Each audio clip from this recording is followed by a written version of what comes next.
Welcome to Shukla study point. आप सभी का स्वागत है आपके अपने YouTube channel Shukla study point में। मैं शिवम शुक्ला आप सभी दोस्तों का हार्दिक स्वागत करता हूं। आज के वीडियो के माध्यम से हम लोग चर्चा करेंगे बी फिफ्थ सेमेस्टर हिंदी साहित्य के पेपर 2 के मॉडल पेपर के बारे में। आपको बता दूं, पेपर 2 में आपको हिंदी साहित्य में हिंदी का राष्ट्रीय काव्य पढ़ना होता है और इससे पहले हिंदी के राष्ट्रीय काव्य की कई सारी वीडियोज़ मैं दे चुका हूँ। ठीक है, लगभग 7-8 चैप्टर 9-10 चैप्टर में पढ़ा चुका हूँ, तो आप लोगों ने देखा भी होगा, जिसमें मैंने तमाम प्रकार की कविताओं की व्याख्या और उस कविताओं को जिन कवियों ने लिखा है उनके बारे में, यानी उन कविताओं के जीवन परिचय और साहित्यिक परिचय और उनकी रचनाओं के बारे में मैं चर्चा कर चुका हूँ।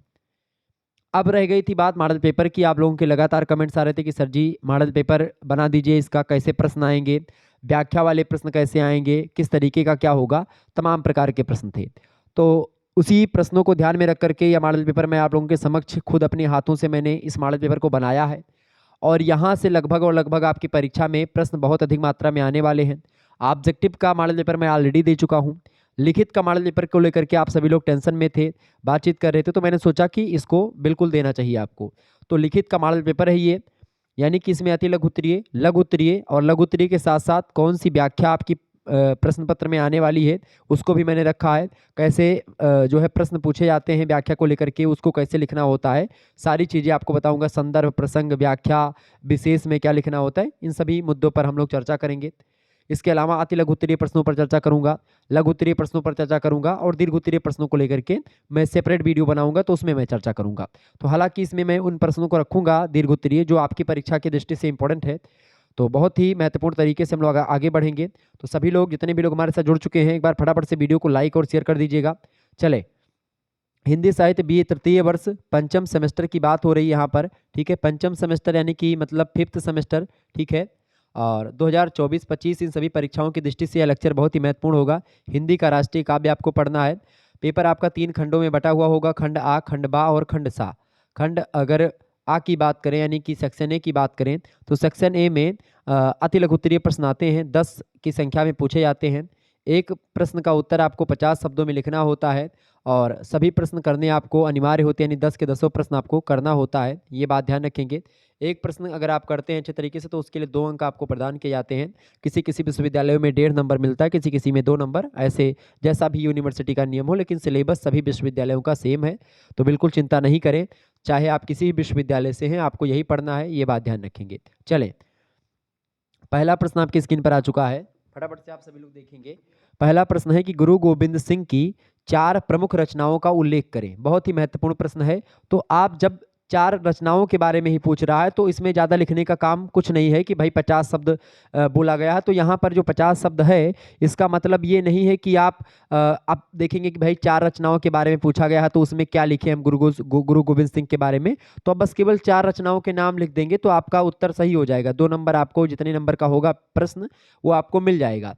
तो इसको लेकर के घबराएं ना कि भैया जब एक ही रचना पूछी गई है तो कैसे हम उसको लिखेंगे, तो उसको लेकर के टेंशन ना लें। आप 50 शब्द, ये अधिकतम 50 शब्दों की सीमा रखी गई कि 50 शब्द से अधिक ना हो। ठीक है, तो 50 शब्द की एक लिमिट दी गई है, उसके अंदर आप लिख सकते हो, उसके बाहर आप नहीं लिख सकते हैं। तो प्रश्न पूरा हो जाए, प्रश्न जो पूछ रहा है उसका उत्तर मिल जाए, बस इतना आपको करना है, ध्यान में रखना।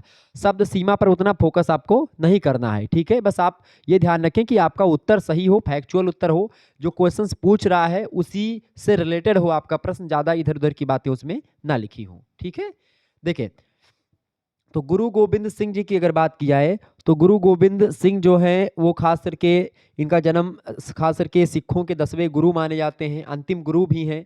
इनका जन्म 22 दिसंबर को हुआ था 1666 ईस्वी में, पटना बिहार में इनका जन्म होता है।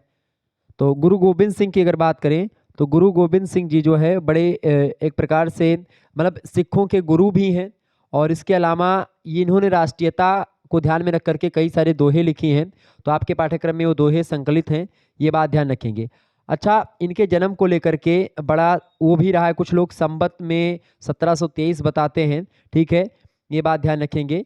तो और तो इस प्रकार से इनका जो जीवन काल रहा है ये खास करके मतलब भारतीयता को ध्यान में रख करके, मतलब राष्ट्रीयता को ध्यान में रख करके इन्होंने अपना सारा जीवन व्यतीत किया।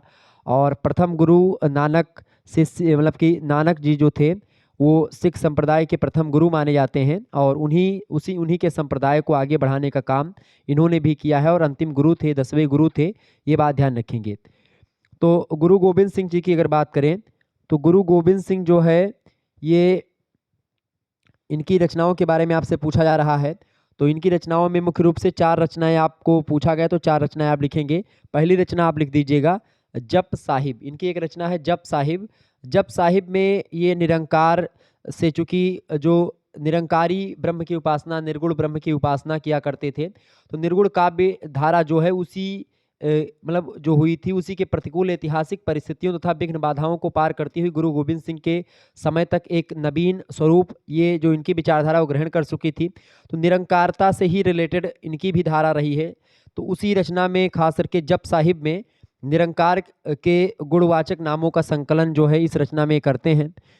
दूसरी रचना इनकी है विचित्र नाटक। विचित्र नाटक जो रचना है इसमें आत्मिक वंशावली से एक प्रकार से जानकारी या आत्मिक वंशावली के बारे में बताते हैं। तीसरी रचना है इनकी अकाल उस्तत। अकाल उस्तत में खास करके अकाल पुरुष की स्तुति की गई है और कर्मकांड पर गहरी चोट मारी गई है अकाल उस्तत रचना में। इसके अलावा इनकी अगली रचना है उसका नाम है चंडी चरित्र। चंडी चरित्र में ये आदिशक्ति चंडी की स्तुति का गान करते हैं। तो इस प्रकार से इनकी ये सारी रचनाएं हैं। इसके अलावा बहुत सारी रचनाएं और भी इन्होंने लिखी हैं, ठीक है, ये बात ध्यान रखेंगे। कई सारी रचनाएं लिखी हैं, जंगा नामा, प्रबंध काव्य लिखा, गुरु शोभा, श्याम स्नेही, सुदामा चरित, ठीक है, कथा हीर रांझा की, माधवानल, काम कंदला, कनक मंजरी, साखी हीरा घाट की, कई सारी रचनाएं लिखी हैं इन्होंने, ठीक है। तो हालांकि आपसे 4 ही पूछी गई थी, तो आप 4 रचनाएं बड़े ही आसान तरीके से लिख देंगे। एक जप साहिब, एक अकाल उस्तत, एक विचित्र नाटक और एक चंडी चरित्र। क्लियर, आगे बढ़ते हैं। दूसरा क्वेश्चन आपकी स्क्रीन पर आ चुका है, आल्हा खंड के रचयिता कौन है या आल खंड के रचयिता कौन है। अब आपके समक्ष ये प्रश्न उठ गया कि भैया अब आल खंड के बारे में पूछ लेगा कि उसके रचयिता कौन है। तो सभी को पता है कि भाई आल खंड के रचयिता कौन है, चंद्रबरदाई हैं, ठीक है। आल खंड के रचयिता कौन है, आल खंड के रचयिता कौन है भाई, फटाफट से आप बताएंगे। तो चंद्रबरदाई ही तो हैं, बिल्कुल। आल खंड के रचयिता कौन है भैया, चंद्रबरदाई है, उन्हीं की रचना है आल खंड, ठीक है। सॉरी, एक मिनट, चंद्रबरदाई जो है पृथ्वीराज रासो के रचयिता हैं, ये बात ध्यान रखेंगे। जगनिक जो है वो आलखंड के रचयिता हैं। अच्छा, आलखंड की अगर बात की जाए तो उसमें नैनागढ़ की लड़ाई और आल्हा का विवाह, मतलब एक ही बात है, वो शामिल है। उसके 5 अंश और अंतिम 5 अंश शामिल हैं, ये बात ध्यान रखेंगे। नैनागढ़ के राजा होते हैं नेपाली सिंह, उन्हीं की पुत्री हैं सुनमा, उन्हीं से आल्हा का विवाह होता है, ठीक है। महोबा के राजा हैं परमाल, और उन्हीं परमाल के यहाँ पर आल्हा उदल जो है रहते हैं। तो नेपाली सिंह और आल्हा के बीच जो है नैनागढ़ की लड़ाई होती है। इसी युद्ध में को ध्यान में रख करके नेपाली सिंह जो है उनके एक लड़का है, उनका नाम है जोगा, एक का नाम है भोगा और एक का नाम है विजय, और पुत्री है सुनमा। तो इस प्रकार से 3 पुत्र और एक पुत्री थी, और इसी पुत्री से आल्हा का विवाह हो रहा था। तो उसी समय का गुणगान जो है आपके पाठ्यक्रम में, उसी समय के जो सुमरनी अंश है शुरुआत का, वो आपके पाठ्यक्रम में संकलित है, और लास्ट के 5 अंश संकलित हैं, ये बात ध्यान रखेंगे। तो आल खंड के रचयिता है कौन, जगनिक, ठीक है। तो प्रश्न क्या पूछा गया, आल खंड के रचयिता कौन है भैया, तो आप बताओगे जगनिक हैं। लेकिन अगर आपसे पूछा जाएगा कि चंद्रबरदाई किसके रचयिता हैं, तो आप बताएंगे पृथ्वीराज रासो के रचयिता चंद्रबरदाई। पृथ्वीराज रासो का रेवा तट के समय अंश से आपके पाठ्यक्रम में एक कवित्त संकलित है कि चढ़त पृथ्वीराज वीर अग्निदेव दिशाकसी, ये आपके पाठ्यक्रम में संकलित है, ठीक। तो ये चंद्रबरदाई का है। जगनिक का जो सेकंड वाला पार्ट मैंने पढ़ाया था, तो मैंने विस्तार से आपको बताया होगा, तो आपको क्लियर होगा। तो आलखंड के रचयिता कौन है भैया, आलखंड के रचयिता हैं जगनिक, ठीक है, ये बात ध्यान रखेंगे। और इन्होंने परमाल के सामंत और खास करके जो महोबा के आल्हा और उदल है उनको नायक मान करके ये रचना लिखी थी आलखंड, ये बात ध्यान रखेंगे। और खास करके अगर लोक में देखें तो लोक में आल्हा के नाम से इसी आलखंड को जाना जाता है, ये बात ध्यान रखेंगे। क्लियर, तो ये है आलखंड भैया। आगे देखिएगा, तीसरा प्रश्न आपकी स्क्रीन पर आ चुका है, द्विवेदी युग के प्रमुख कवियों के नाम लिखिए। द्विवेदी युग के प्रमुख कवियों की अगर बात की जाए तो कई सारे कवि हैं द्विवेदी युग में, जैसे कि मैथिली शरण गुप्त जी द्विवेदी युग के प्रमुख कवि हैं। और द्विवेदी युग का जो नाम पड़ा है वो महावीर प्रसाद द्विवेदी जी के स्वयं नाम पर पड़ा है। हालांकि महावीर प्रसाद द्विवेदी एक कवि नहीं थे, ठीक है, वो एक निबंधकार हैं, अच्छे निबंधकार हैं, आलोचक हैं अच्छे, ठीक है, भाषा परिमार्जक हैं एक अच्छे महावीर प्रसाद द्विवेदी। लेकिन कवियों के बारे में यहाँ पूछा गया है, तो आप मैथिली शरणगुप्त भारत भारती जैसे महाकाव्य मतलब कि भारत भारती जैसे ग्रंथ को लिखा उन्होंने, जो कि दुनिया भर में फेमस हो गई। दुनिया भर क्या, भारत के सब इलाकों में पढ़ने के लिए लोग हिंदी भाषा को सीखने लगे। मतलब ऐसी रचना जिसको लोग पढ़ने के लिए हिंदी भाषा सीख रहे हैं, तो सोचो उस रचना की कितनी ज़्यादा पावरफुल रचना होगी वो। ठीक है, पहले ये अनुवाद वगैरह कोई सुविधा नहीं थी, मतलब ये जो मशीनी अनुवाद होते हैं, मतलब कि मोबाइल फ़ोन से जो अनुवाद होते हैं, वो पहले व्यवस्था नहीं थी। तो कहा जाता है कि भारत भारती जब रचना मैथिली शरणगुप्त ने लिखी, तो उसको पढ़ने के लिए दक्षिण भारत के जितने भी लोग थे, मतलब अधिकतर लोगों ने हिंदी सीखना प्रारंभ कर दिया उस रचना को पढ़ने के लिए। अब आप सोचो कितनी जबरदस्त रचना भारत भारती। तो मैथिली शरणगुप्त हिंदी के राष्ट्रीय कवि भी माने जाते हैं ये इनको। ठीक है, अयोध्या सिंह उपाध्याय हरियोज जी हिंदी का पहला खड़ी बोली का महाकाव्य देने वाले अयोध्या सिंह उपाध्याय हरियोज जी हैं। राम नरेश त्रिपाठी जी, इसके अलावा श्रीधर पाठक जी, मुकुटधर पांडे जी, तो इन सभी लोगों ने खास करके द्विवेदी युग को संवारा, द्विवेदी युग को आगे बढ़ाया और द्विवेदी युग के एक प्रकार से विचारधारा को आगे बढ़ाने का काम किया इन सभी लोगों ने। कौन कौन से? तो द्विवेदी युग के प्रमुख कवियों में आप नाम लिख सकते हो मैथिली शरणगुप्त, अयोध्या सिंह उपाध्याय हरियोध, श्रीधर पाठक, मुकुटधर पांडे और राम नरेश त्रिपाठी। ठीक है, ये सब आप नाम लिख दीजिएगा। द्विवेदी युग में मुख्य रूप से वर्णन प्रधान रचनाएं लिखी जा रही थी, अतीत का गौरव गान किया जा रहा था, आदर्शवादिता आपको कूट कूट कर मिलेगी, अतीत का गुणगान, देश प्रेम की भावना, ये सब आपको मिलेगी। क्लियर? और हरियोज जी का जो महाकाव्य है, जो हिंदी का पहला खड़ी बोली का महाकाव्य है, वो है प्रिय प्रवास। प्रिय प्रवास और एक महाकाव्य इन्होंने और लिखा है वैदेही वनवास।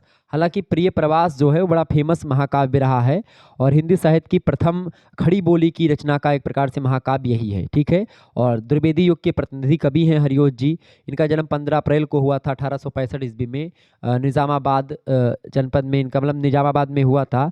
आजमगढ़ जनपद में उत्तर प्रदेश में पड़ता निज़ामाबाद, वहीं पर इनका जन्म होता है, ये बात ध्यान रखेंगे। इनके काव्य संग्रह भी कई सारे हैं हरियोज जी के। तो वही प्रश्न आपसे आगे पूछा जा रहा है कि हरियोज जी के प्रमुख काव्य संग्रह के नाम बताएं। तो हरियोज जी के काव्य संग्रहों की अगर बात की तो इसमें पहला नाम आप लिख सकते हो चोखे चौपदे, दूसरा नाम आप लिख सकते हो चुभते चौपदे, तीसरा नाम आप लिख सकते हो रस कलश, चौथा काव्य संग्रह इनका है परिजात, पांचवा काव्य संग्रह है भैया काव्योपदेश। ठीक है, छठवां काव्य संग्रह है ऋतु मुकर। तो ये तमाम प्रकार के काव्य संग्रह हैं अयोध्या सिंह उपाध्याय हरियोज जी के। आपको बता दो हरियोज जी जो हैं ये बड़े जबरदस्त कवि भी रहे हैं, मतलब बड़े जबरदस्त कवि रहे हैं और द्विवेदी युग के प्रतिनिधि कवि के रूप में माने जाते हैं। प्रतिनिधि कवि वह कवि होता है जो एक प्रकार से जिसके रचनाओं में उस युग की सारी विशेषताएं विद्यमान होती हैं, उस कवि को हम लोग क्या बोलते हैं? उस कवि को हम एक प्रकार से बोलते हैं कि ये प्रतिनिधि कवि है। मतलब कि द्विवेदी युग उस व्यक्ति के नाम से जाना जाता है, उस व्यक्ति की रचनाओं के नाम से फेमस हो रहा है। ठीक है, मतलब द्विवेदी युग को बहुत ज्यादा योगदान दिया द्विवेदी युग में इन्होंने। क्लियर? आगे बढ़ते हैं। तो ये है हरियोज जी। पांचवा प्रश्न आप देखेंगे, छायावाद के चार स्तंभ का क्या अर्थ है? छायावाद के चार स्तंभ में बात किया, मतलब छायावाद की जो चतुष्टयी है उसका अर्थ होता है कि छायावाद के चार कीर्ति लक्ष्य, जो कि एक प्रकार से जिन्होंने छायावाद रूपी छत को एक प्रकार से थामे रखा, उन चारों में एक पिलर की भांति उन्होंने काम किया। उन चारों का नाम है, पहला नाम है प्रसाद जी का, यानी जयशंकर प्रसाद जी का। दूसरा नाम है पंत जी का, सुमित्रा नंदन पंत जी का। तीसरा नाम है निराला जी का, मैथिली मतलब सॉरी सूर्यकांत त्रिपाठी निराला जी का। और चौथा नाम है महादेवी वर्मा जी का। ठीक है, तो प्रसाद जी छायावाद के ब्रह्मा, हालांकि हिंदी साहित्य के ब्रह्मा कहा जाता है, छायावाद के ब्रह्मा कहा जाता है प्रसाद जी को, छायावाद का विष्णु कहा जाता है पंत जी को, छायावाद का महेश कहा जाता है निराला जी को, और खास करके अगर बताएं दुर्गा कहा जाता है छायावाद की किसको?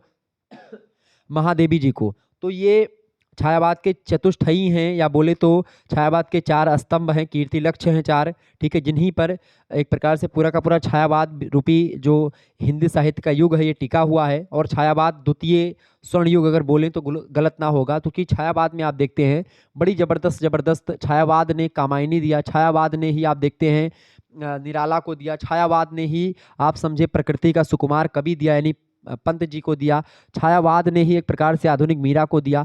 तो छायावाद ना केवल एक प्रकार से व्यक्तिगत लक्ष्यों को ध्यान में रख करके आगे बढ़ता था, बल्कि व्यक्तिगत लक्ष्यों के माध्यम से समाज के उद्देश्य उसमें निहित हुआ करते थे, और इस दृष्टि से छायावाद आगे बढ़ रहा था। ठीक है, तो छायावाद निश्चित तौर पर आप देखते हैं जब स्वतंत्रता संग्राम अपनी चरम अवस्था पर था, चरम सीमा पर था, चारों तरफ अंग्रेजों का दमन चक्र जो था चल रहा था, और उस समय साहित्य जगत में एक ऐसा वर्ग भी क्रियाशील था जो जीवन जगत से दूर रह करके हिंदी काव्य की एक विशिष्ट परिपाटी का निर्माण कर रहा था, और वो था छायावाद। रविन्द्रनाथ टैगोर की गीतांजलि और अंग्रेजी साहित्य में व्याप्त छायावादी रहस्यवादी भावधारा ने हिंदी साहित्य को प्रभावित किया, और इस प्रकार से हिंदी साहित्य की जो छायावाद विचारधारा आगे बढ़ती है और आगे बढ़ती ही चली जाती है। ठीक है, छायावाद की बृहत्तरई पूछेगा तो उसमें केवल 3 नाम है। छायावाद में बृहत्तरई में प्रसाद पन्त निराला का ही नाम है। छायावाद की चतुष्टयी पूछेगा तो उसमें एक नाम शामिल हो जाता है महादेवी वर्मा जी का, क्योंकि महादेवी वर्मा जी जो है बड़ी इंपॉर्टेंट भूमिका निभाती हैं इस मामले में। ये बात ध्यान। छायावाद में जयशंकर प्रसाद ने झरना लिखा, आंसू, लहर, कामानी से महाकाव्य मतलब कामिनी से महाकाव्य मिला। सुमित्रानंद पंत के रचनाएं ग्रंथ, बीड़ा, पल्लव, गुंजन ऐसी रचनाएं मिली हमको। निराला जी की रचनाओं में परिमल, गीतिका, अनामिका, तुलसीदास जैसी रचनाएं मिली। राम की शक्ति पूजा जैसी रचनाएं मिली। ठीक है, सरोज स्मृति जैसी रचनाएं मिली जो कि उस समय के हिसाब से आगे चल रही थी।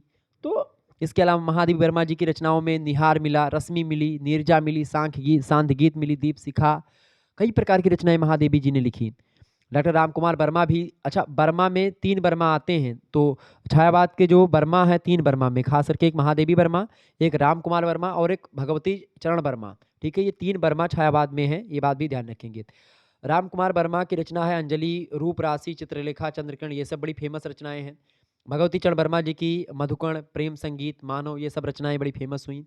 और छायावाद में एक नाम जो कि उतने आदर के साथ नहीं लिया जाता शायद, और मेरे हिसाब से थोड़ी सी चूक रही होगी विद्वानों में, कि भाई हरिवंश राय बच्चन जी का छायावाद में नाम उतने अग्रणी नहीं लिया जाता है जितना अन्य कवियों का लिया जाता है। हालांकि छायावाद में जितना योगदान खास करके इन लोगों का उतना शायद ना रहा हो हरिवंश जी का, लेकिन हरिवंश राय बच्चन जी को आप नकार बिल्कुल भी नहीं सकते, बड़े जबरदस्त कवि रहे हैं। आप देखिए, दारू की एक बूंद तक कभी सूंघी तक नहीं, दारू एक घूंट पिए तक नहीं, लेकिन मधुशाला में दारू का वर्णन, आहा क्या बात है।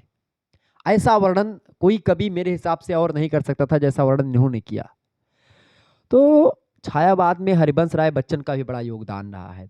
उनकी रचना निशा निमंत्रण आप पढ़ लीजिए, एकांत संगीत पढ़ें, आकुल अंतर पढ़ें, या आप उनका महाकाव्य पढ़ लें मधुशाला, बड़ा जबरदस्त रचना है मधुशाला। महाकाव्य है या कुछ है, लेकिन जो मधुशाला रचना है उसमें दारू के बारे में बताया गया, और दारू पीने के बाद में क्या होता है, मतलब एक जबरदस्त तरीके से। मैंने कुछ पंक्तियां ही पढ़ी उसकी, मुझे सौभाग्य नहीं हुआ कि न समय मिला अभी तक मुझे कि मैं उस रचना को पढ़ूं, लेकिन भविष्य में मैं पढ़ूंगा तो मधुशाला जरूर पढ़ूंगा।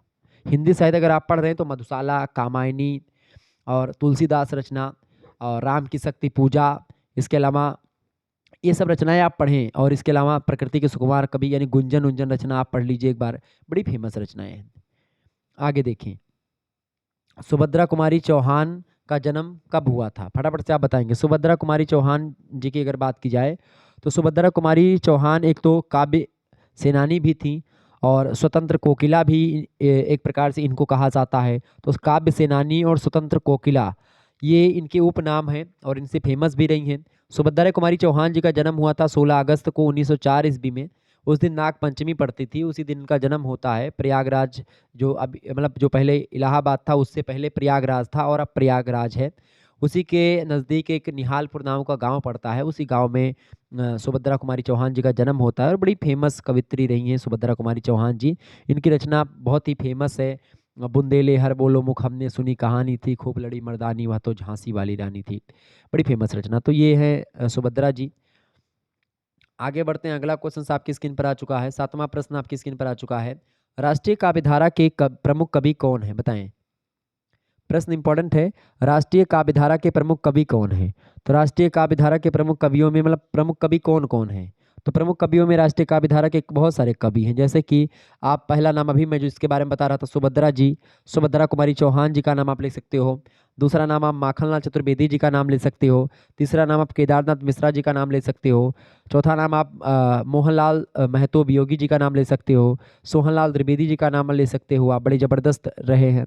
इसके अलावा श्याम नारायण पांडे जी को आप अलग ही नहीं कर सकते कभी, मतलब श्याम नारायण पांडे जी का नाम जो खास करके हिंदी साहित्य में राष्ट्रीय विचारधारा से जुड़ा हुआ रहा है, राष्ट्रीय काव्य से, वो बहुत जबरदस्त है श्याम नारायण पांडे जी। इसके अलावा सिया राम शरण गुप्ता जी का नाम आप इसमें अनदेखा नहीं कर सकते हैं। इसके अलावा बालकृष्ण शर्मा नबीन जी, अरे वाह, बालकृष्ण शर्मा नवीन जी के आप गीतों को पढ़ें, बड़े ज़बरदस्त हैं। बालकृष्ण शर्मा नवीन जो हैं ये द्विवेदी युग के एक प्रकार से कवि हैं, पत्रकार भी रहे, स्वतंत्रता सेनानी रहे हैं। पंडित बालकृष्ण भट्ट शर्मा नवीन की अगर बात करें तो ग्वालियर राज्य में जन्मे, मतलब ग्वालियर में इनका जन्म हुआ था। भयाना नामक गांव में इनका जन्म होता 8 दिसंबर 1897 में। तो बड़े ज़बरदस्त विद्वान रहे हैं ये, और स्वतंत्रता आंदोलन से भी जुड़े रहे हैं। रामधारी सिंह दिनकर का नाम आप नकार ही नहीं सकते, और रामधारी सिंह दिनकर ने एक प्रकार से ओज के कवि कहे जाते हैं, दूसरे राष्ट्र कवि कहे जाते हैं। खास करके मैथिली शरण गुप्त के बाद उनकी परिपाटी को आगे बढ़ाया है किसने? इन्होंने, रामधारी सिंह दिनकर जी ने। आप इनकी रचनाओं को पढ़ें, उर्वशी को पढ़ें, उर्वशी रचना को पढ़ें, बड़ी फेमस रचना है। तो उर्वशी जैसा रचना या ग्रंथ देने वाले हैं रामधारी सिंह दिनकर जी। तो ये सब राष्ट्रीय काव्य धारा से जुड़े रहे कवि हैं। तो इन सभी लोगों का नाम मैंने आपको बताया। रामधारी सिंह दिनकर, एक बार फिर से सुने। रामधारी सिंह दिनकर, बालकृष्ण शर्मा नवीन, सिया राम शरण गुप्ता जी, सुभद्रा कुमारी चौहान जी, माखनलाल चतुर्वेदी, केदारनंद मिश्रा, मोहनलाल महतो वियोगी जी, सोहनलाल द्विवेदी जी, श्यामनारायण पांडे जी। ठीक है, तो इन सभी लोगों के नाम आप ध्यान रखेंगे। अगला क्वेश्चन से 8वां नंबर प्रश्न है, देश रंगीला रंगीला किसका प्रसिद्ध गीत है? बहुत ही जबरदस्त प्रश्न है। देश रंगीला रंगीला जो है ये खास करके फना मूवी जो कि 2006 में आई थी, 2006 में रिलीज हुई है मूवी, फना मूवी। और फना मूवी आमिर खान उसमें किरदार निभाते हैं, आमिर खान उसमें नायक हैं, अभिनेता का रोल निभाते हैं। देशभक्ति गीत है देश रंगीला रंगीला। इसको गाया है महालक्ष्मी अय्यर ने, और इस गाने का संगीत दिया है, या संगीत के जो डायरेक्टर रहे हैं, संगीत निर्देशक, उनका नाम है जतिन ललित, उन्होंने इसका निर्देशन किया है। और देश रंगीला एक देशभक्ति गीत है और समकालीन दौर का एक चर्चित गीत भी रहा है।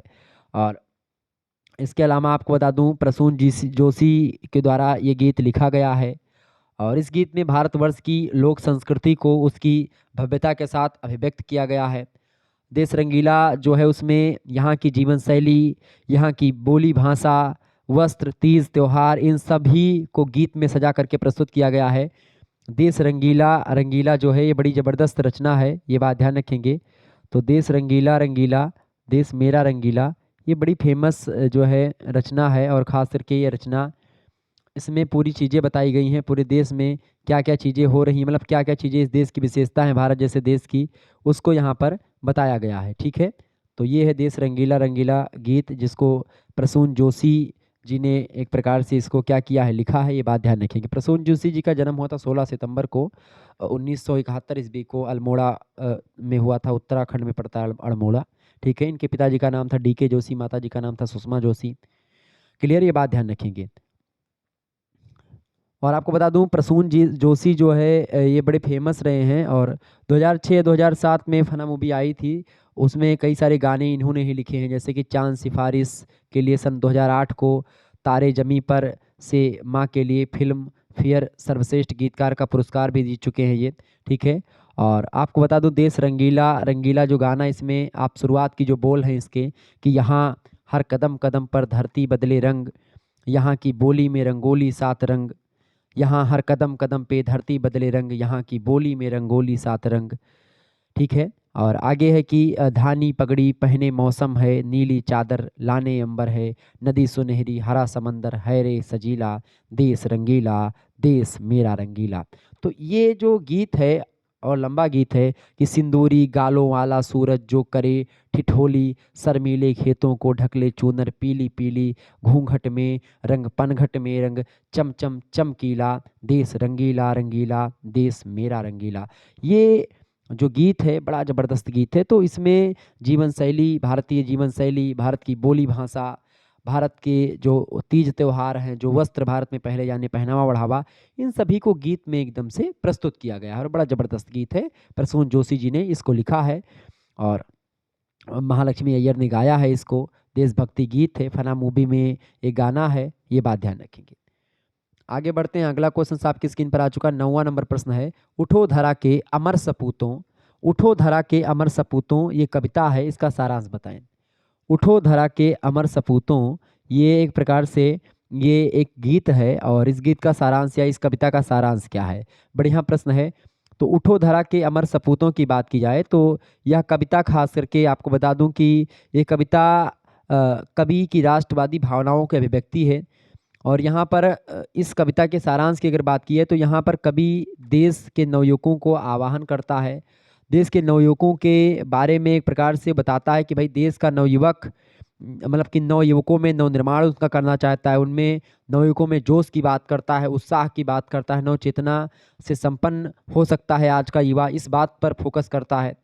कभी भारत के नवयुवक से नवयुग के निर्माण की बात करते हुए कहते हैं कि उत्साहित लोगों के जीवन में नई चेतना, नव उत्साह, नव प्राण भर दो, नया सवेरा है, नई बात है, नई किरण है। इससे तात्पर्य यह है कि देश की स्वतंत्रता से तात्पर्य है कि भाई देश स्वतंत्र हो चुका है, नया उत्साह है, नया रंग है, तो उसमें नया प्राण भर दो। ठीक है, आज़ाद भारत हमारे लिए नई चुनौतियां लाया है जिनसे हम तभी पार पा सकते हैं जब तन मन धन से इसमें या इस देश के नव निर्माण में हम आगे बढ़ेंगे और इस देश को आगे बढ़ाएंगे। तो इस तरीके से यहाँ पर चीज़ें बताई है किसने, उठो धरा के अमर सपूतों, ये किसने लिखा है? आप सभी लोग बताने का प्रयास करेंगे। उठो धरा के अमर सपूतों, ये किसने लिखी है कविता? ये कविता किसकी भैया? उठो धरा के अमर सपूतों, ये कविता किसकी है? फटाफट से आप बताने का प्रयास करेंगे। उठो धरा के अमर सपूतों, बताइए, फटाफट से आप बताने का प्रयास करेंगे। इंपॉर्टेंट प्रश्न है आपकी परीक्षा की दृष्टि से। उठो धरा के अमर सपूतों कविता किसकी है भाई? बताइएगा।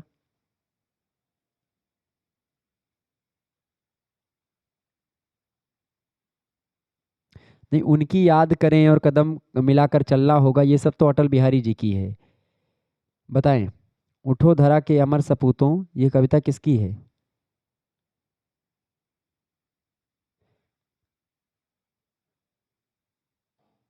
बताइए भैया। उठो धरा के अमर सपूतों, बिल्कुल ये रचना है द्वारिका प्रसाद माहेश्वरी जी की। और द्वारिका प्रसाद माहेश्वरी जी की अगर बात की जाए तो इन्हीं की रचना है उठो धरा के अमर सपूतों, पुनः नया निर्माण करो, जन जन के जीवन में फिर से नई स्फूर्ति, नव प्राण भरो, नया प्रभात है, नई बात है, नई किरण है, ज्योति नई, नई उमंग है, नई तरंगे, नई आस है, सांस नई। तो ये कविता जो है ये बड़ी फेमस कविता है और ये कविता आपके पाठ्यक्रम में शामिल है, ये बात ध्यान रखेंगे। ओके, आगे बढ़ते हैं और भी चीज़ों को जानने का काम करते हैं। अगला प्रश्न 10वां नंबर प्रश्न है, कैफी आजमी को किस पुस्तक पर साहित्य अकादमी पुरस्कार दिया गया है? फटाफट से आप बताएंगे। कैफी आजमी के बारे में आपसे प्रश्न पूछा गया, कैफी आजमी को किस पुस्तक पर क्या दिया गया भैया? साहित्य अकादमी पुरस्कार दिया गया है, बताएं। तो साहित्य अकादमी पुरस्कार इनको जो, अच्छा इनको कई सारे अवार्ड मिले कैफी आजमी को। कैफी आजमी को 7 हिंदुस्तानी पर 1969 ईस्वी में जो एक प्रकार से गीत आया था इनका 7 हिंदुस्तानी, उसके लिए इनको सर्वश्रेष्ठ गीतकार का अवार्ड मिला, राष्ट्रीय फिल्म पुरस्कार से सम्मानित किया गया इनको, ये बात ध्यान रखेंगे। इसके अलावा इनको साहित्य अकादमी पुरस्कार भी मिला है खास करके, और भारत सरकार के द्वारा पद्मश्री सम्मान भी इनको मिला है। अच्छा, और बताएं इनको कब मिला, ये प्रश्न आपसे पूछा गया है। उर्दू के शायर हैं, बिल्कुल उर्दू मशहूर उर्दू के शायर हैं कैफी आजमी, और इनका जन्म उत्तर प्रदेश के आजमगढ़ जिले में हुआ था, मिजमा गांव पड़ता है, वहीं पर जन्म हुआ था 1919 ईस्वी में। ठीक है, और अच्छा इनकी जन्म तिथि को लेकर के डिबेट है, तो तिथि की बात नहीं, सन 1919 में इनका जन्म हुआ था। ठीक है, ये बात ध्यान रखेंगे। बताइए, प्रश्न क्या आपसे पूछा गया? प्रश्न पूछा गया कैफी आजमी को किस पुस्तक पर साहित्य अकादमी पुरस्कार मिला था? तो आवारा सिजदे एक पुस्तक है, उसी आवारा सिजदे पुस्तक पर इनको साहित्य अकादमी पुरस्कार मिला था, ये बात ध्यान है। किस पुस्तक पर भैया? आवारा सिजदे पर साहित्य अकादमी पुरस्कार मिला था, और सोवियत लैंड नेहरू अवार्ड भी इसी पुस्तक पर इनको दिया गया था, ये बात ध्यान रखेंगे। और इनको और भी स्थानों पर आपको देखते हैं, इनको सर्वश्रेष्ठ कथा का अवार्ड भी मिला गर्म हवा पर। इसके अलावा पटकथा एवं संवाद के लिए फिल्म फेयर पुरस्कार से सम्मानित भी किया गया। कैफी आजमी ने कुल मिलाकर के 80 फिल्मों के गीत लिखे हैं, ये बात ध्यान रखेंगे। तो वो हैं कैफी आजमी। ओके, आगे देखिए। तो इस प्रकार से आपके 10 क्वेश्चंस यहाँ पर कंप्लीट होते हैं लघु उत्तरीय के। अब लघु उत्तरीय प्रश्नों की बारी। देखिए, खंड बा की अगर बात की जाए तो 200 शब्दों में इन प्रश्नों के उत्तर आपको लिखने होंगे, और केवल 5 प्रश्न आपको करने हैं। 4 प्रश्न आपको लिखने के लिए पूछेगा, और आपको 4 प्रश्न एक प्रकार से आपको व्याख्या को लेकर के पूछेगा। अब जो भी आपके मन में आएगा, मतलब कि जो भी आपको सरल लगे वो आप लिख सकते हैं। तो 4 आपको व्याख्या से रिलेटेड होगा और 4 आपको क्वेश्चन पूछेगा। अब जो आपकी मर्जी वो आप लिख सकते हैं इसमें। ठीक है, तो यहाँ पर जो प्रश्न पूछा गया है उसके उस पर चलते हैं हम। पहला प्रश्न क्या पूछा गया आपसे? पहला प्रश्न आपसे पूछा गया भैया, पहला प्रश्न है भारतेंदु जी से रिलेटेड कि भारतेंदु जी की राष्ट्रीय चेतना को स्पष्ट करें। बहुत ही जबरदस्त प्रश्न है। भारतेंदु जी की राष्ट्रीय चेतना को स्पष्ट कीजिए। बहुत ही महत्वपूर्ण प्रश्न है। तो भारतेंदु जी की अगर बात की जाए तो भारतेंदु जी, आप सभी को पता होगा, भारतेंदु युग जो बना है भारतेंदु हरिश्चंद्र जी के नाम पर ही बना है। चूंकि भारतेंदु जी ना केवल एक कवि हैं बल्कि एक पत्रकार भी थे अच्छे, इसके अलावा कवि भी हैं, नाटककार भी थे, निबंधकार भी थे, आलोचक भी थे। तो इनका बड़ा जो समय रहा है, बड़ा कम समय रहा है। ठीक है, ये बात ध्यान रखेंगे। 1850 ईस्वी में इनका जन्म होता है और इनके पिताजी का नाम है गोपाल चंद्र गिरधर दास। पारिवारिक दायित्व के बोझ के कारण ये विधिवत शिक्षा प्राप्त नहीं कर पाते हैं भारतेंदु जी। और फिर भी आप देखते हैं इन्होंने बंगला सीखा, हिंदी सीखा, संस्कृत, मराठी, कई भाषाओं का ज्ञान ये घर पर रहते हुए सीख लेते हैं। भारतेंदु हरिश्चंद्र जी की माता, इन्हें 5 वर्ष की उम्र में जब ये थे तब इनकी माता जी का देहांत हो जाता है। उसके बाद में इनके पिताजी का भी मृत्यु हो जाती है। और जब इनके पिताजी की मृत्यु हुई तब इनकी अवस्था मात्र 10 साल की थी। 34 वर्ष 4 महीने खास करके आप देखते हैं। अच्छा, इनकी उम्र को लेकर के कुछ मतलब लोग बताते हैं 34 साल 4 महीने की अल्प अवस्था में, यानी 1885 में इनका देहांत हो जाता है। 1850 में पैदा हुए और 85 में अगर देहांत हो जाता है तो आप जोड़ दो कितना हो गया, 50 में 85 कितना हो गया आपका, 34-35 वर्ष लगभग मान लीजिए। 34 साल 4 महीने पड़ता है। तो इतने समय में इन्होंने अपने जीवन में बहुत सारी रचनाएं लिखी, बहुत सारा काम किया भारतेंदु जी ने। और प्रेम माधुरी, प्रेम तरंग, प्रेमाश्रु वर्णन, दान लीला, प्रेम सरोवर, कृष्ण चरित्र, ये सब काव्य कृतियाँ लिखी। प्रेम मालिका, भारत वीरत्व, विजय बल्लरी, विजयनी, विजय पताका, ये सब लिखा। ठीक है, देश प्रेम से रिलेटेड रचनाएं हैं। इसके अलावा नाटक बहुत सारे लिखे हैं। भारत दुर्दशा, सत्य हरिश्चंद्र, वैदिक हिंसा न भवती, ठीक है, श्री चंद्रावली, नील देवी, अंधेर नगरी, तमाम प्रकार के नाटक हैं ये। उपन्यास में पूर्ण प्रकाश उपन्यास और चंद्रप्रभा उपन्यास जैसे उपन्यासों का लेखन किया भारतेंदु जी ने। इसके अलावा इतिहास और पुरातत्व संबंधी भी लेखन किया। कश्मीर कुसुम, महाराष्ट्र देश का इतिहास लिखा, रामायण का समय, अग्रवालों की उत्पत्ति, बूंदी का राजवंश और चरितावली, ये तमाम प्रकार के इतिहास और पुरातत्व संबंधी लेख लिखे। कवि वचन सुधा मैगनीज, हरिश्चंद्र मैगनीज, कवि वचन सुधा पत्रिका, हरिश्चंद्र मैगनीज, हरिश्चंद्र चंद्रिका, तमाम प्रकार की पत्रिकाओं का संपादन किया। तो ये है भारतेंदु जी। अब प्रश्न जो पूछा गया भारतेंदु जी से, वो पूछा गया राष्ट्रीय चेतना को स्पष्ट करें इनके। तो निश्चित तौर पर इनमें राष्ट्रीय चेतना थी, इसमें कोई दो राय नहीं है। क्योंकि भारत वीरत्व, विजय बल्लरी, विजयनी, विजय पताका, देश प्रेम की रचनाएं हैं। भारतेंदु जी की रचनाओं में राष्ट्र प्रेम की विपुल अभिव्यक्ति है। इन्होंने देशवासियों को जगाने का काम किया, अत्याचारी अंग्रेजी शासन का विरोध किया जम करके, धार्मिक और भाषाई एकता पर बल दिया इन्होंने। भारतेंदु जी ने उसे देश हित में बताया कि अगर आप अपनी भाषा का उन्नति करते हैं तो आप तभी आगे बढ़ पाएंगे। निज भाषा उन्नति है सब उन्नति को मूल, बिन निज भाषा ज्ञान के मिटन नहीं को सूल। मतलब निज भाषा की बात करते, अपनी भाषा से जुड़े रहो, भाषाई एकता की बात करो, आपकी जो भी भाषा है अपनी भाषा के साथ जुड़े रहो। धार्मिक एकता और भाषाई एकता पर बल दिया। और राष्ट्रीय चेतना का मुखर स्वर इनके नाटकों में भी आप देख सकते हैं। धार्मिक एकता से संबंधित उनकी कई सारी पंक्तियां आपको मिल जाएंगी, जैसे कि खंडन जग में काको की जय, सब मत तो अपने ही है, इसको कहाँ उतर दीजिए, तासो बाहर होई को, जब तक कछु भेद बतावे। ये सब पंक्तियां इनके नाटकों में भी आपको देखने को मिलती हैं। और इनकी राष्ट्रीय चेतना में आत्म पीड़ा आपको मिलेगी भारतेंदु जी की। अंग्रेजों की जो अत्याचार पूर्ण नीति थी उसके प्रति व्यंग किया, विद्रोह किया। तो ये राष्ट्रीय चेतना का एक अंग ही है इनकी। जैसे कि इन्होंने कहा कि भीतर भीतर सब रस चूसें, हंस हंस के तन मन धन मूसें, जाहिर बातन में अति तेज, हे सखी साजन नहीं अंग्रेज। तो इस प्रकार से अंग्रेजों पर व्यंग किया इन्होंने। मतलब भारतेंदु जी की रचनाओं में राष्ट्र प्रेम की चेतना जो है वो प्रमुखता के साथ निरूपित की गई, इसमें कोई दो राय नहीं है। आप चाहे निज भाषा की बात कर लें, चाहे राष्ट्रीय एकता की बात कर लें, चाहे राष्ट्र प्रेम की बात कर लें। भारत दुर्दशा जैसे रचना लिखा, वैदिक हिंसा ना भवती लिखा, अंधेर नगरी रचना लिख करके हम लोगों को बताया। तो ये है भारतेंदु जी। भारतेंदु जी युग परिवर्तक लेखक हैं।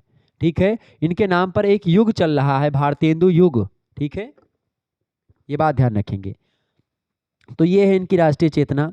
अगला प्रश्न आप देखें तो यही सब आप इसमें लिख दीजिएगा। अगला प्रश्न है भारत प्रसाद जी का राष्ट्रीय भावना पर प्रकाश डालिए। प्रसाद जी की राष्ट्रीय भावना जो रही है, जयशंकर प्रसाद की बात कर रहे हैं हम। तो सबसे पहले जानिए जयशंकर प्रसाद जी जो थे ये एक सुंघनी साहू परिवार से बिलोंग करते थे। तंबाकू का व्यापार इनके परिवार वाले किया करते थे। सुंघनी नाम की तंबाकू होती है, उसका व्यापार बड़े चरम पर होता था। तंबाकू अभी भी हमारे एरिया में, मतलब जहाँ पर हमारा गांव है वहाँ पर लोग तंबाकू का व्यापार करते हैं। तंबाकू खेत में बोई जाती है और उसके बाद में उसके पत्ते और उसका डंठल जो है काट करके बढ़िया से रखते हैं। उसकी कटाई छटाई होती है, बड़ा लंबा प्रोसेस होता है तंबाकू का। तो इस प्रकार से व्यापार लोग करते हैं। तो इसी प्रकार से जयशंकर प्रसाद जी के यहाँ पर भी हो रहा था। तो लेकिन फिर बाद में क्या होता है कि इनके घर में बड़े बहुत दिक्कतें आ जाती हैं, पारिवारिक बोझ इनके सर पर आ जाता है, और ये भी ज़्यादा वर्ष तक नहीं, जो 47-48 साल तक जीवित रहे और मृत्यु हो जाती है जयशंकर प्रसाद जी की भी अल्पायु में ही। तो कहीं ना कहीं लेकिन उतने समय में ही काव्य रचनाएं लिखी, कामा ने जैसा महाकाव्य दिया, हिंदी साहित्य की अमर निधि दी। तो जयशंकर प्रसाद जी की रचनाओं में राष्ट्रीय भावना का स्वर जो है मुखरित हुआ है, सबसे पहली बात। और इनकी रचनाओं को अगर आप पढ़ेंगे तो देश प्रेम की भावना उसमें आपको मिलेगी, देश प्रेम की भावना से ओतप्रोत रचनाएं आपको मिलेंगी। उनमें भारतीय संस्कृति के प्रति अतुल अनुराग है, अच्छा अनुराग है। और जयशंकर प्रसाद में आप देखेंगे तो देश प्रेम और जातीय गौरव के प्रति आस्थाएं कूट कूट कर भरी हुई आपको दिखेंगी। अपने भारत देश पर सर्वोच्च न्यौछावर करने की बात, उनकी भावना का एक उदाहरण जो है आप देख सकते हैं। वो कहते हैं कि जिए, जयशंकर प्रसाद का ही एक कथन है कि मतलब एक उनकी रचनाओं में ही आप पढ़ेंगे कि जिए तो सदा देश के लिए, या जिए तो सदा उसी के लिए या देश के लिए, यही अभिमान रहे यही हर्ष, न्यौछावर कर दे हम सर्वस्व हमारा प्यारा भारतवर्ष, या स्वाधीन रहे भारतवर्ष। तो ये रचनाएं, मतलब ये पंक्तियां जयशंकर प्रसाद के द्वारा लिखी गई हैं। चंद्रगुप्त नाटक में कवि ने अलका के द्वारा जब गीत जो गाया जाता है, प्रयाण गीत, उसमें देश की स्वतंत्रता की बलवेदी पर उत्सर्ग होने वाले वीरों का आवाहन आप देखते हैं किस प्रकार से होता है। उसमें बोला गया कि हिमाद्रि तुंग श्रृंग से प्रबुद्ध शुद्ध भारती, स्वयं प्रभा समुज्जला स्वतंत्रता पुकारती। ये बात करते जयशंकर प्रसाद। अमर्त वीर पुत्र हो दृढ़ प्रतिज्ञ सोच लो, प्रशस्त पुण्य पंथ है बढ़े चलो बढ़े चलो। तो अभी इसको मैंने व्याख्या के लिए भी रखा है, ये आपके पाठ्यक्रम में संकलित हैं पंक्तियां, ठीक है।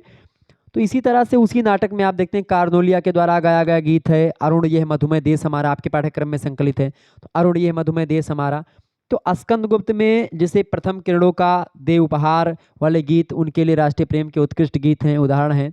तो जयशंकर प्रसाद में कहीं पर भी आप देखते हैं राष्ट्रीयता के प्रति थोड़ा सा भी झुकाव, मतलब वो नहीं है थोड़ा सा कि पीछे रहे उस मामले में, नहीं, बढ़ चढ़ करके राष्ट्रीय मामलों में हिस्से ले रहे थे और उसको लेकर के लिख रहे थे। किसी प्रकार का कोई डर, कोई भय का माहौल इनके दिमाग में नहीं था। प्रसाद जी छायावादी काव्यधारा के अंतर्गत राष्ट्रीय चेतना के प्रचार प्रसार में बहुत ही महत्वपूर्ण भूमिका निभाते हैं।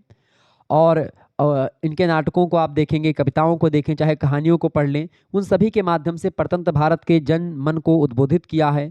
कुल मिलाकर के आप लिख सकते हैं कि भाई प्रसाद जी की राष्ट्रीय चेतना प्रखर है, उनकी रचनाएं जन सम्मान में ऊर्जा भरने में समर्थ हैं और वो एक राष्ट्र कवि भी हैं। क्लियर, ये है राष्ट्रीय चेतना या राष्ट्रीय भावना जयशंकर प्रसाद जी की। तीसरा प्रश्न आपकी स्क्रीन पर आ चुका, फटाफट से आप देखेंगे। तीसरा प्रश्न है कदम मिलाकर चलना होगा, कविता का भावार्थ प्रस्तुत कीजिए। कदम मिलाकर चलना होगा, ये कविता का भावार्थ आपसे पूछ रहा है। बढ़िया कविता है कदम मिलाकर चलना होगा, ये बात ध्यान रखेंगे, ठीक है। कदम मिलाकर चलना होगा ये कविता जो है, ये प्रस्तुत कविता खास करके अटल बिहारी जी की है। अटल बिहारी वाजपेयी जी की कविता है कदम मिलाकर चलना होगा, ठीक है, ये बात ध्यान रखेंगे। एक मोटिवेशनल एक कविता है ये अटल बिहारी जी की, ये बात ध्यान रखेंगे। और अटल बिहारी वाजपेयी जी की बात की जाए तो बड़े ज़बरदस्त व्यक्तित्व के धनी व्यक्ति थे और एक अच्छे प्रधानमंत्री भी थे ये। और इनकी कविता है, उनकी उनकी याद करें और कदम मिलाकर चलना होगा। लिखते हैं कि बाधाएं आती हैं आएं, घिरे प्रलय की घोर घटाएं, पाँवों के नीचे अंगारे, सिर पर बरसे यदि ज्वालाएं, निज हाथों में हंसते हंसते कदम मिलाकर चलना होगा। हास्य रुदन में तूफानों में, अगर असंख्य बलिदानों में, उद्यानों में सम्मानों में, उन्नत मस्तक उभरा सीना पीड़ों में पलना होगा, कदम मिलाकर चलना होगा। ये कविताएं लिखी अटल बिहारी जी ने। अटल बिहारी जी कहते हैं कि उनकी याद करें कविता में कि जो बरसों तक सड़े जेल में उनकी याद करें, जो फांसी पर चढ़े खेल खेल में, मतलब जो फांसी पर खेल खेल में चढ़ गए उनकी याद करें काला पानी को, अंग्रेजों की मनमानी को, कोल्हू में जुटे तेल पेरते सावरकर की बलिदानी को, याद करें बहरे शासन को, बम से थर्राते आसमान को, भगत सिंह सुखदेव राजगुरु के आत्मोत्सर्ग पावन को, अन्यायी से लड़े दया कमत फरियाद करे उनकी याद करें, जो बरसों तक सड़े जेल में उनकी याद करें, जो फांसी पर चढ़े खेल में उनकी याद करें। बलिदानों की बेला आई, लोकतंत्र दे रहा दुहाई, स्वाभिमान से वही जिएगा जिससे कीमत गई चुकाई। मुक्ति मांगती शक्ति संगठित, युक्ति ससंगत, भक्ति अकंपित, कृति तेजस्वी, घृत हिमगर्सी। मुक्ति मांगती गति अप्रतिहत, अंतिम मांगती गति अप्रतिहत। अंतिम विजय सुनिश्चित पथ में क्यों अवसाद करें। उनकी याद करें जो बरसों तक सड़े जेल में, उनकी याद करें जो फांसी पर चढ़े खेल में, उनकी याद करें। ये कविता दी। कदम मिलाकर चलना होगा, ये कविता दी अटल बिहारी वाजपेयी जी की ही कविता। और आप पढ़ेंगे बहुत सारी कविताएं हैं। तो कदम मिलाकर चलना होगा जो कविता है, एक मोटिवेशनल कविता है, एक प्रेरणादायक कविता है। और इस कविता के माध्यम से अटल बिहारी जी ने मनुष्य जीवन के मार्ग में जो तमाम प्रकार की बाधाएं और तमाम प्रकार के जो कंपटीशन यानी प्रतिस्पर्धा आती है, उन सभी को एक प्रकार से करते हुए निरंतर आगे बढ़ने का संदेश दिया कि भले आप एक दूसरे की बाधाएं आए, उन बाधाओं का सामना करें, कंपटीशन आए, उस प्रतिस्पर्धा आए, उसका सामना करें और आगे बढ़ें। इस कविता में सामूहिक विकास व उत्कर्ष की प्रेरणा दी है कि अगर एकता जो है आप बनाए रखेंगे तो आगे बढ़ेंगे। इस कविता के माध्यम से मनुष्य के हृदय में उत्साह, साहस, इन सभी की भावना को जगाने का प्रयास अटल बिहारी जी ने किया। और मनुष्य को अपने लक्ष्य को प्राप्त करने के लिए कदम से कदम मिलाते हुए जीवन के पथ में आगे की ओर बढ़ना होगा, ये बात अटल बिहारी वाजपेयी जी कहते हैं। और इसी में मनुष्य की प्रगति का जो रहस्य है वो छुपा हुआ है। अगर हम कदम से कदम मिला करके चलेंगे तभी हमारा लक्ष्य जो होगा वो हमारे नज़दीक आएगा, तभी हम अपने लक्ष्य को पा सकेंगे जब हम कदम से कदम मिला करके चलेंगे। अटल बिहारी जी ने यानी कवि ने जीवन पथ पर चलने के लिए सभी प्रकार की विपत्तियों को हंसते हंसते अपने मतलब आगे बढ़ने की बात कही कि भाई कोई भी विपत्ति आए तो उसमें आप पीछे मुड़ करके ना देखें। कवि कहते हैं कि अगर बाधाएं आती हैं तो आएं, भले ही विचारों की ओर विपत्तियों की घटाएं छा जाएं, मगर हमें हारना नहीं चाहिए। जीवन जो होता है कई सारी घटनाओं का संसार होता है और उन सभी कष्टों और पीड़ाओं से से पार पा करके जीवन को सफल बनाया जाता है। तो उसी जीवन को हमको सफल बनाना है जिसमें संघर्ष हो, और बिना संघर्ष के यार जीवन कैसा। तो संघर्ष तो होगा, जीवन है तो संघर्ष होगा। अगर संघर्ष नहीं झेलने के दम है तो आप फिर जीवन जी नहीं रहे हैं, बस वैसे जिंदा है, बस यही समझ लीजिए। संघर्ष ही जीना मतलब संघर्ष ही जीवन है, ये बात ध्यान रखेंगे।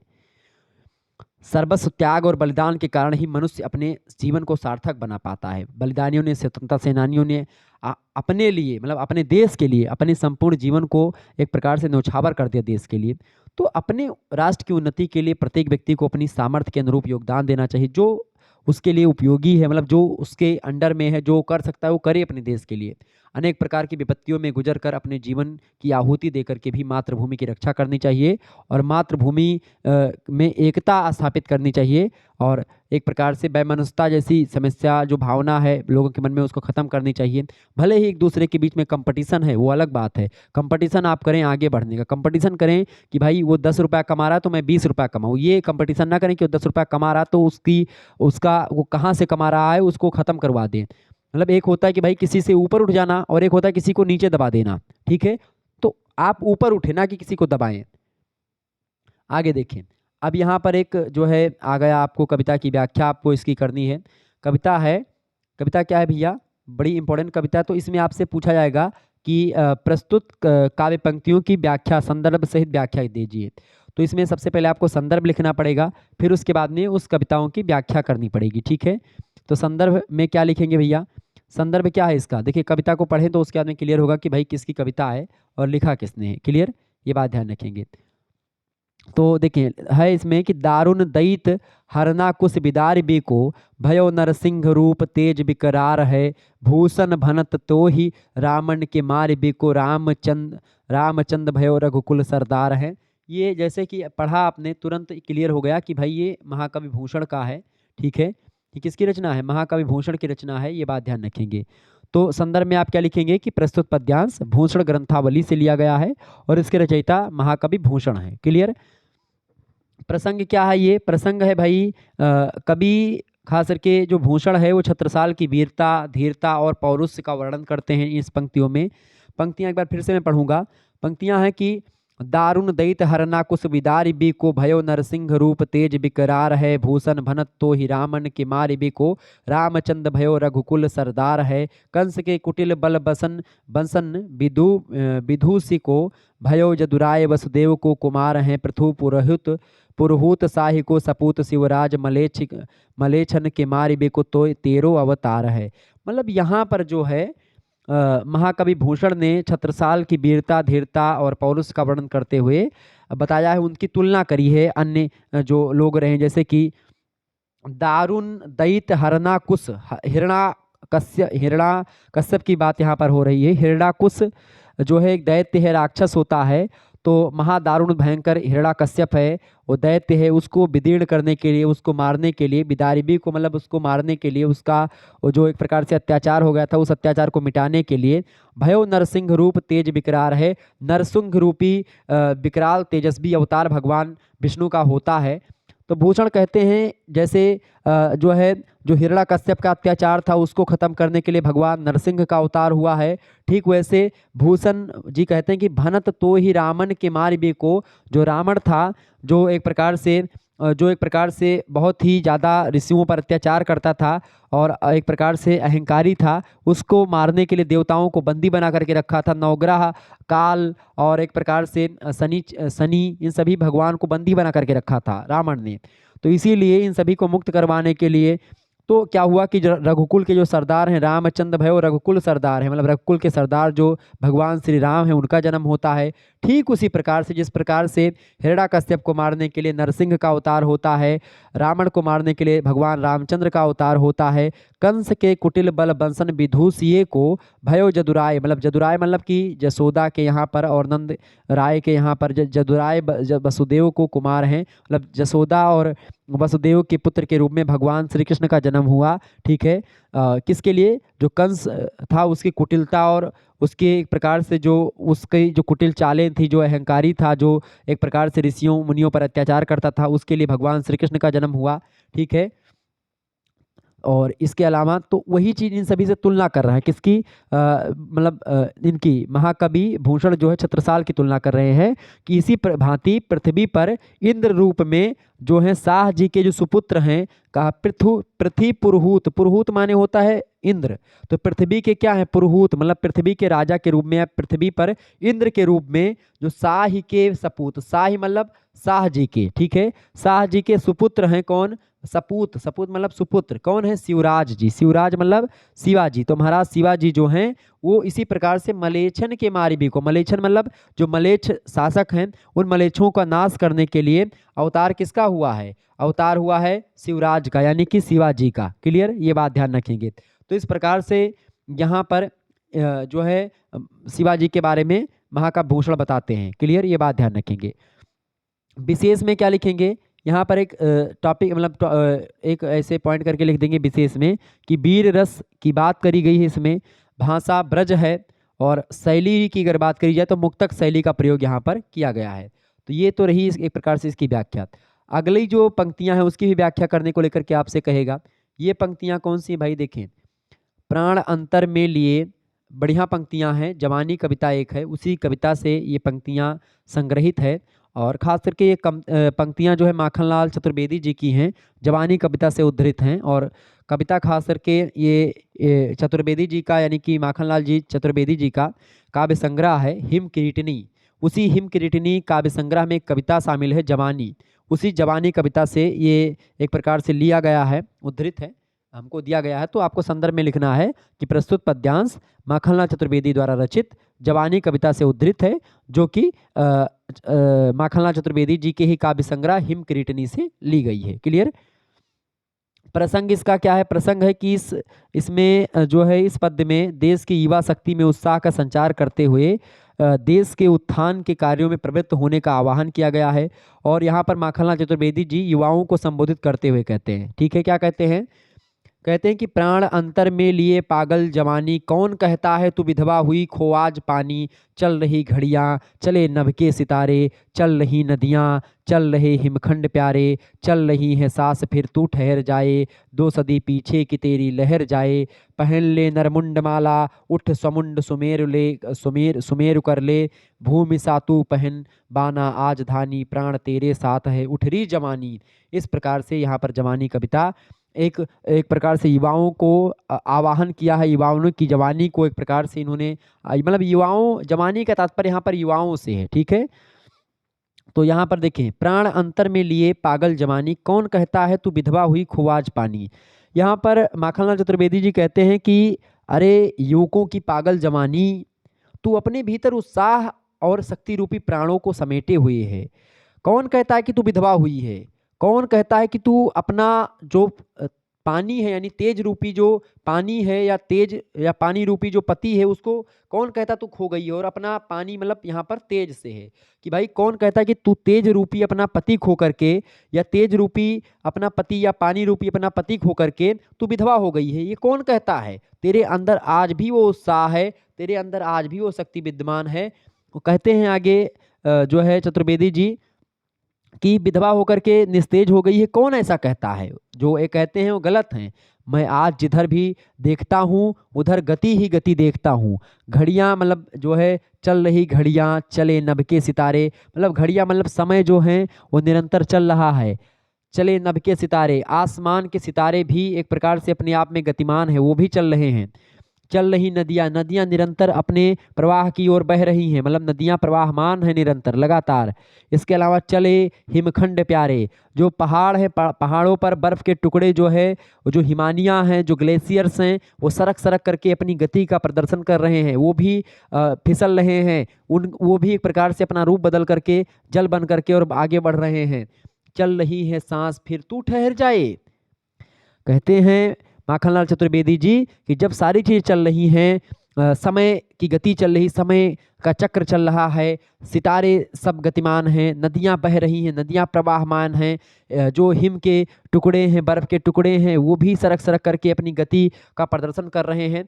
प्राणी मात्र की सांसें भी निरंतर लगातार चल रही हैं। और इस सर्वत्र गतिशील वातावरण में ऐसा कैसे संभव है कि तू ठहर जाए। हे जवानी, हे युवाओं, तुम्हारे अंदर वो उफान है जो अभी बैठा नहीं है। कौन कहता है तू विधवा हो गई है, कौन कहता है तू अपना तेज खो चुकी है। तेरा तेज नहीं खोया हुआ है, तेरा तेज आज भी जागृत है। जिस प्रकार से हनुमान जी को एक प्रकार से जगाया था जामवंत ने, ठीक उसी प्रकार से यहाँ पर माखनलाल चतुर्वेदी जी युवाओं को जगाने का काम कर रहे हैं।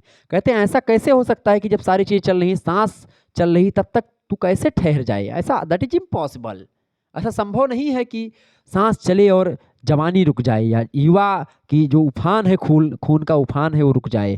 तो इस प्रकार से यहाँ पर संबोधित करते हैं। कहते हैं कि इस गतिमान समय में यदि तू ठहर गई तो तुझमें एक प्रकार से कौन आएगा। 2 सदी पीछे की तेरी लहर जाए, पहन ले नरमुंड माला, उठ समुंड सुमेर कर ले। कहते हैं माखनलाल चतुर्वेदी जी की इस गतिमान समय में यदि तू ठहर गई तो तुझमें गति का ज्वार भाटा ना आया तो तू तो 2 शताब्दी पीछे पिछड़ जाएगी। मतलब आज अगर तू रुक गया तो बहुत सारे लोग तुमसे आगे निकल जाएंगे। इसीलिए आज चलना जरूरी है। समय बीत जाने पर जब तुझमें तरंगे उठेंगी तो उन तरंगों में 2 शताब्दी पीछे वाली गति होगी। अर्थात जवानी के अलसा जाने पर या जवानी चले जाने पर देश की प्रगति 2 शताब्दी पिछड़ जाएगी। इसीलिए आज ज़रूरत है आगे बढ़ने की, आज ज़रूरत है आगे बढ़ने की, और आज ज़रूरत है युवाओं को आगे आने की। तो ऐसी स्थिति में अगर आज हम पीछे हटते हैं तो फिर दिक्कत की बात है। तो जिस यानी समय और परिस्थिति, इसमें अगर आप अलसा गए, इसमें अगर आपने अच्छा काम नहीं किया, समय चूकी पुनिका पछताने, अगर समय चूक गया भैया तो बाद में पछताने का कोई मतलब नहीं। वही बात यहाँ पर बता रहे हैं, ठीक है। आगे कहते हैं यहाँ पर माखनलाल चतुर्वेदी जी की पहन ले नरमुंड वाला, उठ समुंड सुमेर कर ले। कहते हैं कि हे नवयुवकों की जवानी, तू उठ और दुर्गा की भांति मनुष्यों के मुंडों की माला पहन ले, काली की भांति नरमुंड की माला पहन ले। हे जवानी, हे नवयुवकों, उठ, नरमुंडों की इस माला में तू अपने सिर को सुमेर बना ले। सुमेर पर्वत होता है एक, उसको बना ले, मतलब कि बलिदान के क्षेत्र में तू सर्वोपरि बन, आगे बढ़ चढ़ करके हिस्सा ले। आज समर्पण की आवश्यकता पड़े तो तू उससे पीछे मत हट।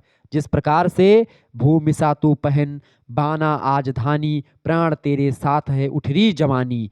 कहते हैं कि आज समर्पण की आवश्यकता पड़े तो तू पीछे मत हट। जिस प्रकार से लहलहाते हुए धानों की हरियाली में धरती का जीवन झलकता है, भूमिसा तू पहन बाना आज धानी, जिस प्रकार से हरियाली एक प्रकार से चमचमाती है, हरियाली धानों की हरियाली लहलहाती है, जीवन नहीं, धरती का जीवन, चूंकि धरती का जीवन हरापन, जब तक धरती वही अच्छी मानी जाती है जिसमें हरियाली होती है। मरुस्थल कहा जाता है जिसमें हरियाली नहीं होती है। ठीक है, तो ऐसे ही हरियाली लाने की जरूरत है जवानी। ऐसे ही है जवानी, तू भी उत्साह में भरकर धानी चूनर ओढ़ ले। आगे बढ़, तू उठ, बढ़ और आगे बढ़। जब तक चल, जब तक तेरे सांस, तेरे अंदर प्राण हैं, प्राण तत्व तेरे साथ हैं। अतः हे युवकों की जवानी, हे नवयुवकों की जवानी, तू आलस्य को त्याग, तू आलस्य को त्याग करके उठ खड़ी हो और सर्वत्र क्रांति ला दे। तू उठ, तेरे पास बैठने का समय अब नहीं रहा। अगर तू इस समय बैठ गया तो तू 2 शताब्दी पीछे चला जाएगा, ये बात ध्यान रखना। तो यहाँ पर कवि माखनलाल चतुर्वेदी जी युवाओं की जवानी को एक प्रकार से उद्बोधित करते हैं और देश की अखंडता, देश में राष्ट्रवाद की भावना को प्रेरित करते हैं। आगे देखिए, इसमें विशेष में आप लिख दीजिएगा कि इसकी जो भाषा है वो सहज है, खड़ी बोली का प्रयोग किया गया है, उपमा, रूपक और अनुप्रास अलंकार की बात करी गई है।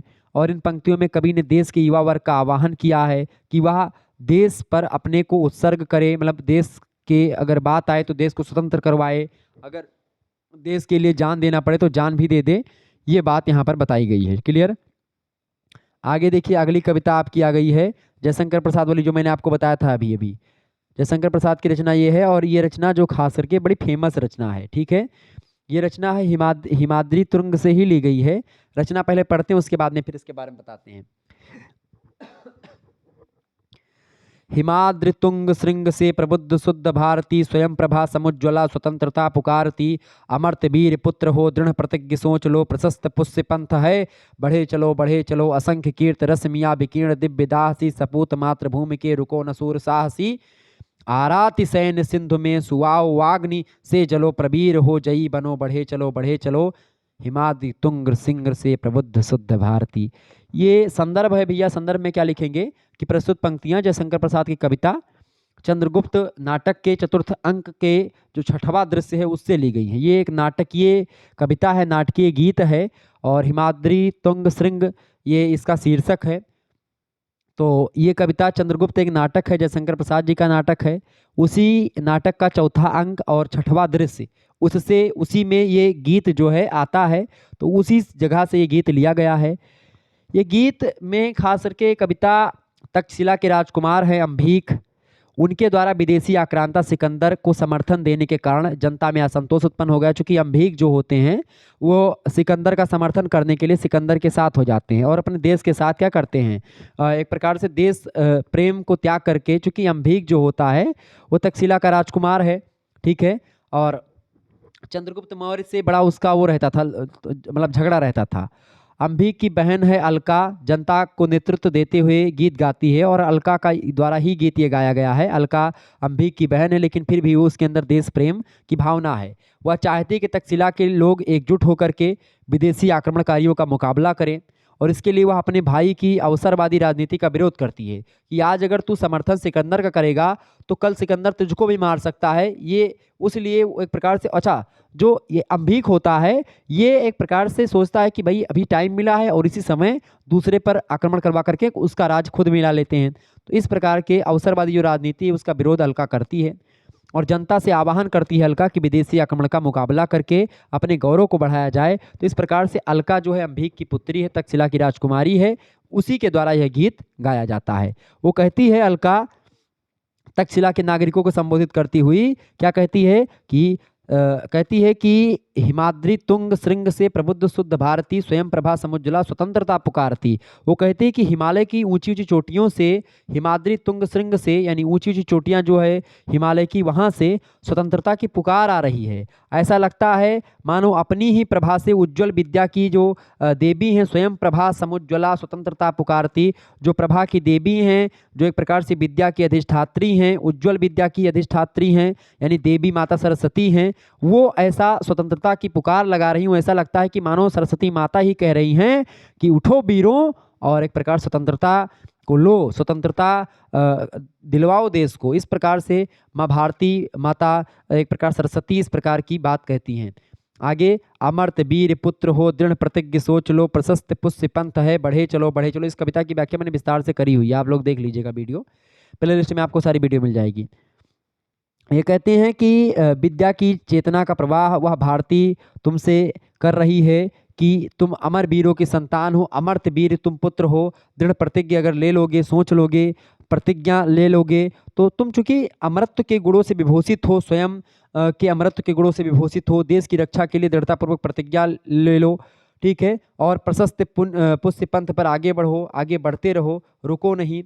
असंख्य कीर्त रश्मिया विकीर्ण दिव्यदासी, सपूत मातृभूमि के रुको न सूर साहसी, कि तुम मातृभूमि के सपूत हो, तुम एक प्रकार से मतलब एक प्रकार दृढ़ प्रतिज्ञा लेने के बारे में सोच लो। यह पुण्य का राम राज्य है, और जब पुण्य का राम राज्य होता है उसमें बस आप केवल प्रतिज्ञा कर लो, दृढ़ प्रतिज्ञा कर लो, तो वो चीज़ पूरा होकर के रहेगा। आपका मार्ग पुण्य है, पुण्य का रास्ता आपने अगर अपनाया, धर्म के मार्ग पर अगर आप हैं, तो हमेशा आपकी ही जीत होगी। सपूत मातृभूमि के हो, रुको न सूर साहसी, आपको रुकने जैसा कोई नाम नहीं। आप तब तक न रुको जब तक अपना लक्ष्य ना प्राप्त कर लो, तो रुकना नहीं है। आराति सैन्य सिंधु में सुआग्नि से जलो, तुम एक प्रकार से अपने आप को झोंक दो, अपने आप को एक प्रकार से इसमें लगा दो, इस रास्ते पर तुम बढ़ते चलो, आपको सफलता अवश्य मिलेगी। प्रवीर हो जयी बनो बढ़े चलो बढ़े चलो, तुम इस अग्नि में अपने आप को जला दो, इस एक प्रकार से स्वतंत्रता रूपी अग्नि में अपने आप को जलाना पड़े तो जला दो, ठीक है, मृत्यु के घाट उतरना पड़े, मतलब अपने आप को न्यौछावर कर देना पड़े तो न्यौछावर कर दो, लेकिन स्वतंत्रता की बात अगर आ जाए तो विदेशी लोगों को यहाँ पर टिकने ना दो। इस प्रकार की बात यहाँ पर वो कर रही है। तो सिकंदर से डट करके सामना करो, ये कहने का तात्पर्य यहाँ पर ये है। अगर तुम, चूंकि धर्म के मार्ग पर भगवान श्री रामचंद्र थे, लंका जाकर के उन्होंने रावण को परास्त किया, तो यहाँ पर ये आया है, अपने घर में आया है, तो इसको तो हम मार के भगा ही सकते हैं। अगली पंक्तियां हैं भैया, देखें पंक्तियां हैं। एक कविता है राणा की तलवार, कि चढ़ चेतक पर तलवार उठा रखता था भूतल पानी को, राणा प्रताप सिर काट काट करता था सफल जवानी को, कल कल कल कल कल बहती थी रव गंगा अरिदल को डूब नहाने को, तलवार वीर की नाव बनी चटपट उस पार लगाने को, बरी दल को ललकार गिरी वह नागिन सी फुफकार गिरी, था शोर मौत से बचो बचो तलवार गिरी तलवार गिरी। वाह, क्या कविता है भाई, मजा आ जाता है इस कविता को पढ़ने में। ये थोड़ी सी कविता है, पंक्तियां मैंने इसकी रखी है, और एक कविता खास करके राणा प्रताप की तलवार को लेकर के है, और एक कविता को लिखा है श्याम नारायण पांडे जी ने, और समकालीन राष्ट्रीय काव्य में एक प्रकार से आते हैं ये। श्याम नारायण पांडे जी जन्म होता है 1907 में, डुमराव में, जिला मऊ उत्तर प्रदेश में पड़ता है, वहीं पर इनका जन्म होता है, ध्यान रखेंगे इस बात को। और श्याम नारायण पांडे जी जो है ये आधुनिक काव्यधारा के प्रमुख वीर कवियों में से एक थे। वीर काव्य को इन्होंने अपनी कविताओं का विषय बनाया, ऐतिहासिक पृष्ठभूमि को अपने काव्य का आधार बना करके इन्होंने पाठकों पर गहरी छाप छोड़ी है। श्यामनारायण पांडे जी की अगर बात की है तो हल्दी घाटी, जौहर, तमाम प्रकार की रचनाएं लिखी जिनमें प्रसिद्धि मिली है इनको। हल्दी घाटी में वीर राणा प्रताप के जीवन, और जौहर में चित्तौड़ की रानी पद्मिनी के आख्यान का वर्णन इन्होंने किया, ठीक है। इसके अलावा चेतना की वीरता रचना लिखी, कि रणवीर चौकड़ी भर भर कर चेतक बन गया निराला था, राणा प्रताप के घोड़े से पड़ गया हवा का पाला था। ये रचना भी नहीं की है श्याम नारायण पांडे जी की। राणा प्रताप की एक रचना है राणा प्रताप की तलवार, ये रचना जिसके संकलित है ये, तो इसकी जो एक प्रकार से संदर्भ है, संदर्भ में क्या लिखेंगे कि प्रस्तुत पंक्तियां श्याम नारायण पांडे जी की कविता राणा प्रताप की तलवार से उद्धृत है, ये बात ध्यान रखेंगे। यहाँ पर कवि कहता है कि चढ़ चेतक पर तलवार उठा, प्रसंग में क्या लिखेंगे, प्रसंग में ये लिखेंगे कि भाई जब एक प्रकार से क्या लिखेंगे कि इसमें राणा प्रताप की तलवार की शौर्य गाथा का वर्णन है। जब राणा प्रताप अपनी तलवार लेकर के शत्रुओं के बीच में जाते हैं तो किस प्रकार से शत्रुओं के बीच में भय सा उत्पन्न हो जाता है, उसी बात को यहाँ पर बताया गया है। कि चढ़ चेतक पर तलवार उठा। जब चेतक पर यानी घोड़े पर, अपने चेतक रूपी घोड़े पर चढ़ते थे, और चेतक रूपी घोड़ा को लेकर के कविता उन्होंने लिखी कि राणा प्रताप रणबीर चौकड़ी भर भर कर चेतक बन गया निराला था, राणा प्रताप के घोड़े से पड़ गया हवा का पाला था, गिरता न कभी चेतक तन पर, राणा प्रताप का कोड़ा था वह दौड़ रहा अरिमस्तक पर, यह आसमान का घोड़ा था जो तनिक हवा से बाग हिली लेकर सवार उड़ जाता था, राणा की पुतली फिरी नहीं तब तक चेतक मुड़ जाता था, है यही रहा अब यहाँ नहीं, वह वही रहा था यहाँ नहीं, थी जगह न कोई जहाँ नहीं, किस अरिमस्तक पर कहाँ नहीं, कौशल दिखलाया चालों में, उड़ गया भयानक भालों में, निर्भीक गया वह ढालों में, सरपट दौड़ा कर बालों में, बहते नद सा वह लहर गया, वह गया फिर ठहर गया, बिराल वज्रमय बादल सा अर की सेना पर ठहर गया, भाला गिर गया निसंग है, टापों से खन गया अंग, बैरी समाज रह गया दंग, घोड़े का ऐसा देख रहे हैं। वो घोड़ा था चेतक। तो जब चेतक पर राणा प्रताप चढ़ते थे,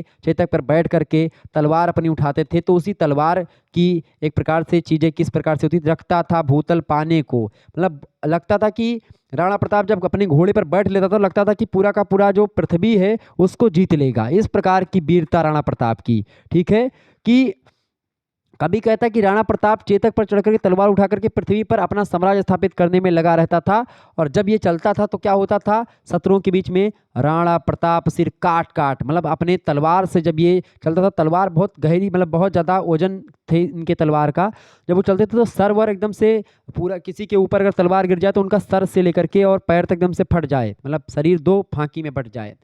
तो राणा प्रताप सिर काट काट करता था सफल जवानी को, मतलब अपना जो उफान था, अपनी जो एक प्रकार से जो शक्ति थी, पावर थी, उसका प्रयोग करके अपनी जवानी को सफल कर रहा था, अपने एक प्रकार से युवक, मतलब अपने जो मतलब उसका जो एक प्रकार से जवानी है उसको सफल कर रहा था, लोगों के सिर काट काट करके अपने कल कल बहती थी रव गंगा, मतलब एक प्रकार से खून की नदियां बहा देते थे।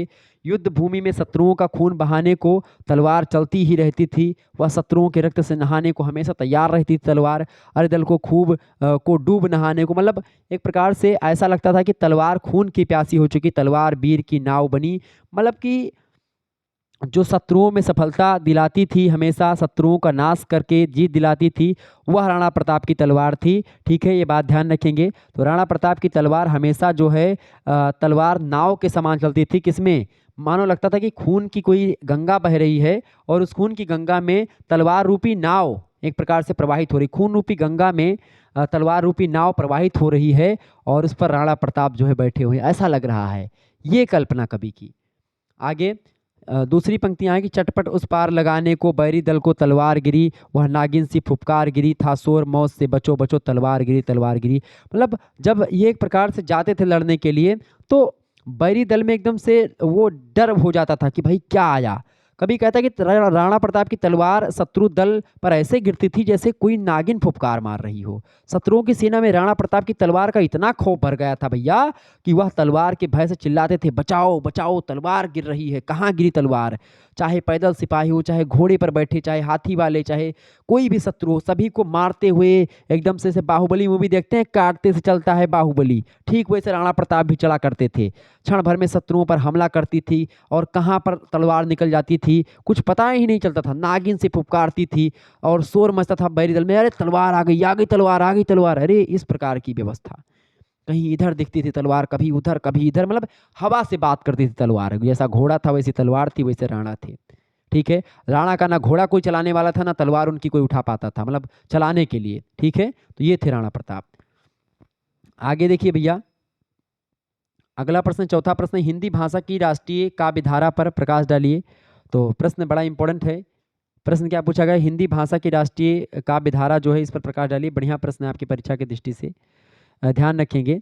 तो हिंदी भाषा की राष्ट्रीय काव्यधारा की अगर बात की जाए तो उसमें कई सारे लोगों का नाम आता है और हिंदी भाषा की राष्ट्रीय काव्यधारा के समस्त कवियों ने अपने काव्य में देश प्रेम और स्वतंत्रता के उत्कृष्ट भावना आपको मतलब उनमें उनकी रचनाओं में दी है, मतलब अभिव्यक्त की है। राष्ट्रीय काव्यधारा के प्रणेता के रूप में आप देखते हैं माखनलाल चतुर्वेदी की रचना है हिम किरीटनी, हिम तरंगिणी और माता, युगचरण, समर्पण, ये सारी रचनाएं जो हैं इनकी बड़ी फेमस हैं। और भी काव्य कृतियों के माध्यम से उनकी राष्ट्रीय भाव छाया से अवगत हुआ जा सकता है। वैसे प्राचीन काल से लेकर के वर्तमान समय तक हिंदी साहित्य की परंपरा सुदीर्घ और दैदीप्यमान रही है। भारतीय साहित्यकारों ने सामाजिक, राजनीतिक, आर्थिक, शैक्षिक, धार्मिक, सांस्कृतिक, राष्ट्रीय तमाम प्रकार के विषयों को काव्य का आधार बनाया और इन सभी से संबंधित लेखन करके मनोरंजन के साथ साथ समाज प्रबोधन का भी कार्य किया, समाज को आगे बढ़ाने का काम किया, समाज में व्याप्त बुराइयों को एक प्रकार से हटाने का काम किया, सामाजिक समस्याओं के समाधान का काम किया और राजनीति से ही नहीं बल्कि सामाजिक, राजनीतिक, आर्थिक, शैक्षिक, धार्मिक, सांस्कृतिक तमाम प्रकार की समस्याओं के समाधान को लेकर के रचनाएं लिखी गई हिंदी साहित्य में।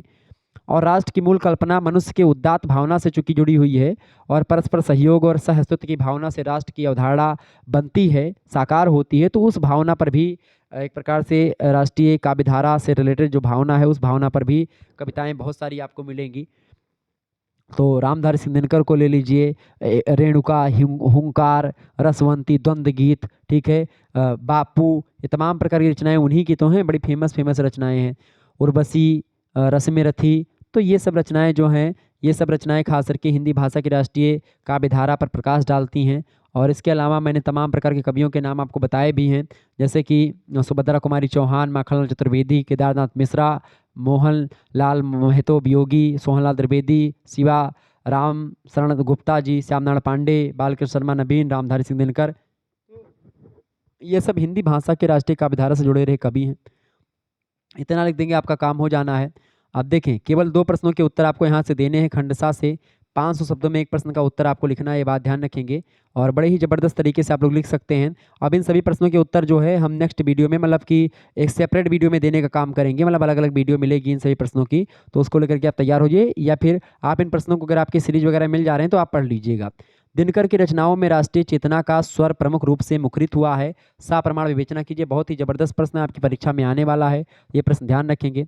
अगला प्रश्न आपकी परीक्षा में आ सकता है कि श्याम नारायण पांडे जी का जीवन परिचय देते हुए उनकी कृतियों पर प्रकाश डालिए। बहुत ही बढ़िया प्रश्न है। अगला प्रश्न, सोहनलाल द्विवेदी जी का जीवन परिचय और उनकी रचनाओं का वर्णन कीजिए।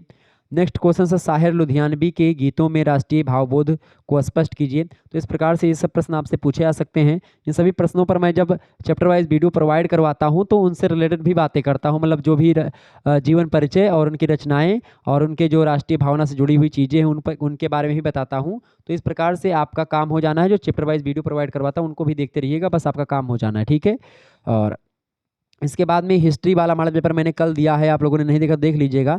पेपर 2 प्राचीन इतिहास का मैंने दिया है 5th सेमेस्टर का। भारत में पुरातत्व, पुरालेख, पुरालिपि और मुद्रा शास्त्र का लिखित मॉडल पेपर है, जैसे आज हमने चर्चा करा इसी प्रकार से है ये लिखित मॉडल पेपर, इसको देख लीजिएगा।